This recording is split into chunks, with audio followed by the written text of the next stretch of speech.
Hello, আসসালামু আলাইকুম বন্ধুরা। আজকে একটা বিশেষ কাবাব হতে যাচ্ছে, তিল্লি কাবাব।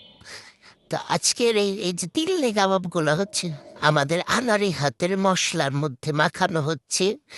সেগুলো দেখানোর কিছু নেই। আপনারা ভালো রান্না জানেন, আপনারা মানে বানিয়ে ফেলবেন। তিল্লি কাবাবটা খুবই মজা। এক জায়গায় খেয়েছিলাম, সেই জন্য আর কি ইমপ্রেস হয়ে বানাতে চলে আসছি। এই যেটা হচ্ছে আমাদের মাস্টার শেফ ফ্রম থাইল্যান্ড, ইনি হচ্ছে শিবলুয়াকন্ত আমাদের হচ্ছে তিল্লি কাবাব বানিয়ে খাওয়াবে। দেখা যাক কেমন হয় কাবাবের স্বাদটা। So, দেখতে থাকুন। এই যেভাবে অনেকগুলো কাবাব অলরেডি কাঠিতে ভরে নিয়েছে, দেখি কেমন লাগে।